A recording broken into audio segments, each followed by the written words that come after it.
All right, everybody, we're coming back from the news. It's called the Business to Business Network Show. My name is Rex Perry. I'm the host and creator of the show. If you just happen to turn on your radio, we talk business, politics, and economics. We do a lot of real estate interviews because real estate agents and the real estate industry of Maricopa County really drives the economy. Our next guest is Lance. Give us your last name. Introduce yourself, please. Hi, Rex. Lance Billingsley, Vice President of Development for Navi Title. Been a broker or agent for about 25 years. Fantastic. And you do kind of coaching. Explain how you work with agents on that. I do. I'm actually more of a consultant. Okay. I do a coaching every other Wednesday at 10 o'clock through our company. About 200 people come in every single time. I've been coaching agents. I've probably coached multiple thousands of them through the years. Was an international coach and done a lot of real estate coaching. Give us some tips. What are items you touch on when you coach?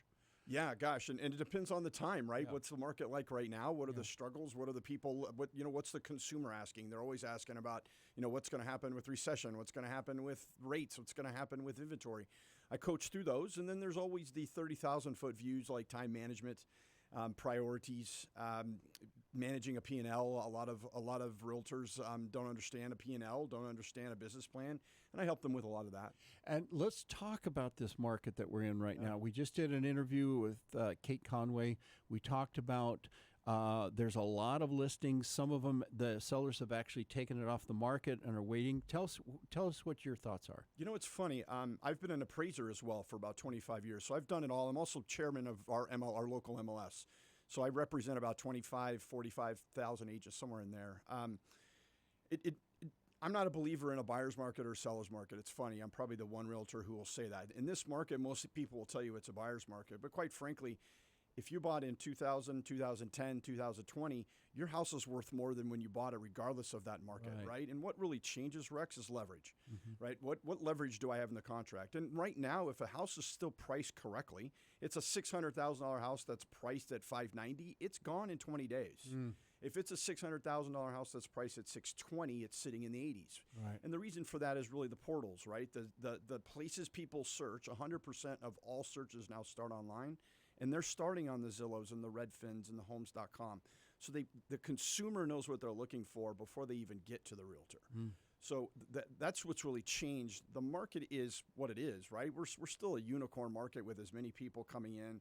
And like you and I were talking off air, we're both natives. Yeah. I grew up in a time where we were based solely on what was brought in tourism, Right. what was brought in on services, right? We tax tourism so much. We're not that anymore. We're very much a tech based.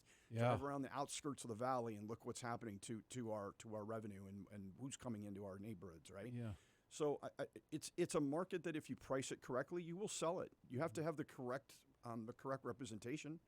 But if you go with someone who hasn't done this for a while or hasn't done it at all, and they're pricing you over what all the portals are saying the house is worth, it's going to sit 80 days. Interesting. Now, take it from the buyer standpoint. Yeah. Coaching a buyer, coaching an agent that's working with buyers. How do you approach that? It's been this is one of the best times since probably 2012, 13 that the buyers have leverage. The analogy I used the other day is imagine walking into Neiman Marcus and everything's on sale and you get to dictate what prices you're going to pay and what you're going to pay on your interest rate. So you can kind of manage that now, right? Is for a buyer to be able to go in when we have 26,000 homes on the market, stable is 22 to 24. So you're definitely defined as a buyer's market, Rex, but to have leverage, which is the biggest word in real estate, how do I take that leverage and go negotiate with it? Can I negotiate? Can I negotiate my rate? Can I negotiate concessions? Can I negotiate the price? All those are available. Can I negotiate furniture people don't want to move, right? So good quality representation is of utmost importance, but following that is, what is it that I want out of this transaction? If I wait, and there's a lot of people that are waiting for, this is going to impact me, and this, if the rates change, then the market takes off flying and you lost your leverage in the conversation, and you're kind of at the mercy of the seller, and then you won't be able to go to Neiman Marcus. It'll be over the sticker price, and you will pay your 20% or whatever a credit card is there. Yeah. Also, we've had the discussion that a lot of buyers, when they're looking at a production builder, Shea Homes, the buyer walks into the model home by themselves, but in reality, they could have an agent helping them. Do you coach agents on how to attract those type of buyers? Sure, and I will tell you right now, if I was out buying, and I speak to probably 200 to 300 agents a week in different conversations, Rex, I would absolutely have new home construction as an option. It is the place that right now you're offering about 6% incentives for new home builders. So I can go in, I can take Rex, my client, go in and, hey, let's get an incentive first and foremost. Let's negotiate our rate down to in the 4s.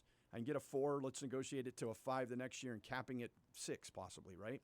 So going into those, especially with the expansion of whether you're going far Southeast Valley, especially where I live in the Northwest Valley up by TSMC, all that is massive expansion, and be able to take my client in, represent him and say, hey, let's go on and negotiate what we want and have the new home builders set my equity for me. Excellent. If people want to reach you, agents in particular would like to participate, and you don't charge for this. This is basically a free service. I don't. I do free coaching. I have one of the top 10% podcasts in the United States in real estate. It's called The 13%. I'm super proud of that. We actually have next Thursday at 10 o'clock the NAR outgoing president, the guy who's gotten us through all these things. So 13%, Navi Title, and Lance at anything on social media. You got it. You want to give out a phone number? 602-320-2800. One more time. 602-320-2800. Lance, thanks so much for coming down, you, Rex. part of the show. Hey, we got to do a quick break here. It's called the Business Radio Show. Stay tuned. We'll be right back.